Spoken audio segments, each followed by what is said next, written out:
அத்தனை வேலையும் இடத்துல கொண்டு வந்து சேர்த்துட்டாங்க. சரியா? பகைக்கு உண்டானது, பூர்வீகத்துக்கு உண்டானது எல்லாமே வந்து சேர்ந்துருச்சு. சரியா? இதை நீ கட்டின வழியில இருந்து வந்தது தெரியுமா? அது உனக்கு கட்டின வழியில செஞ்ச பாவங்கள் எல்லாமே தொத்தி வந்துருச்சு. இதுல இப்ப வந்து நீ அலமோதி நிக்கிற, தெரியுதா? அது உசுறு போய் உசுறு வந்து நிக்குது. உசுறு போயிருக்கணும், யாரோ ஒரு உசுறு இந்த நேரம் போயிருக்கணும், கொண்டு வந்து சேர்த்தியாச்சு. சரியா? தெய்வத்தை அந்த இடத்துல கொண்டு வந்து அமைச்சு கொடுத்துருக்கேன், பிடிச்சிக்கோ. இனி அந்த வேலைக்கு போனுச்சுன்னா உசுருக்கு ஆபத்து. இது உள்ளுக்குள்ளாரையா அத்தனை வினையுமே உனக்கு கொடுத்துக்கிட்டு இருக்காங்க. சரியா? மது மூலமா அத்தனை வேலையும் நடந்துருச்சு. ஜாக்கிரதையா இருக்கணும். புரியுதா தாய்? கொஞ்சம் ஜாக்கிரதையா இருக்கணும். இனி செய்ய வேண்டிய கடமைகளை உன்னோட முன்னோர்கள் உள்ள பாவத்தை தீர்த்து வச்சுட்டு, உன்னோட பகையை நான் தீர்த்து வச்சுட்டு நான் சரி பண்ணி கொடுக்குறேன். ஆனா குடும்ப வழியில செஞ்சது ஒவ்வொரு இடத்துலையும், புரியுதா? தாய் செஞ்ச பாவம், புரியுதா இல்லையா? தாய் செஞ்ச பாவம் ஒவ்வொரு இடத்துலையும் ஒவ்வொருத்தங்களையும் கொண்டு வந்து உட்கார வச்ச நேரம் சரியில்லை. புரியுதா நான் சொல்றது? உட்கார வச்ச ஒவ்வொரு இடத்துலையும் ஒவ்வொருத்தங்களையும் கொண்டு வந்து உட்கார வச்சது சரியில்லை. நீ உன் தாயை நம்பி போயிருக்கணும். புரியுதா இல்லையா? உன் தாயை நம்பி போயிருந்தா எந்த பிரச்சனையும் இல்லை. கண்ட இடத்துல இருந்து கண்ட ஆள் அந்த இடத்துல வந்து உட்கார்றது உன் குடும்பத்தை ஓ ரத்தத்தை பாதிச்சு வருது. இப்ப புரியுதா என்னங்கிறது? உடல் பிரச்சனைங்கிறது கொடுக்கறது செய்வனைக்கின்ட்டு ஒருத்தவங்களை கொண்டு இடத்துல உட்கார வச்சா சரியாக போறது கிடையாது. தாயை நம்பிப்போ, உன் குலதெய்வத்தை நம்பிப்போ, எல்லாமே சரியா இருக்கும். அதனோட வினைதான் இப்ப இந்த இடத்துல வந்து நிக்குது. தாயோட வினை வந்து நிக்குது. புரியுதா? எந்த இடத்துல யார் இடத்துல 3 இடத்துல போய் பார்த்த இடத்துல அந்த இடத்துல செஞ்சது அவங்களே மறிச்சு கொடுத்துட்டாங்க, மாத்தி கொடுத்துட்டாங்க. புரியுதா?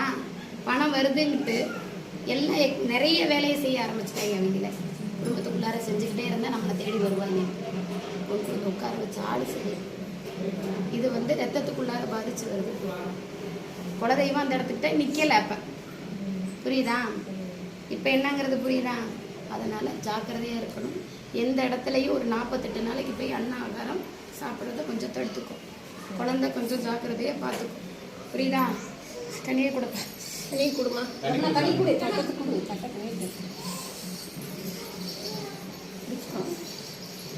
அரசனுக்கு பிடிக்க கொடுப்பா. தாய் செய்த பாவமோ, தகப்பன் செய்த பாவமோ, முன்னோர்கள் செய்த பாவமோ, என்னையோ என் பிள்ளைகளையோ வந்து சேரக்கூடாதுன்ட்டு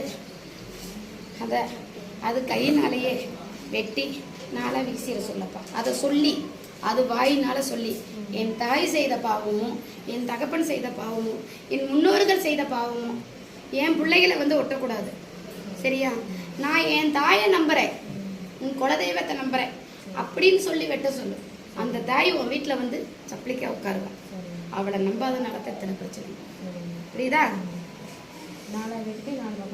அது கைனாலேயே சொல்லி வெட்ட சொல்லு.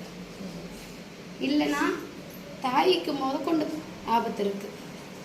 அவங்க அந்த அளவுக்கு செஞ்சு கொண்டு வந்து உட்கார வச்சவங்க அந்த அளவுக்கு வேணா விரிச்சு வச்சிருக்காங்க. புரியுதா?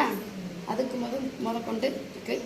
தெய்வத்தை நாடி தெய்வத்துக்கிட்ட போய் ஒரு ரூபா காயின் எடுத்து மன்னிப்பு கேட்டு, நான் மற்ற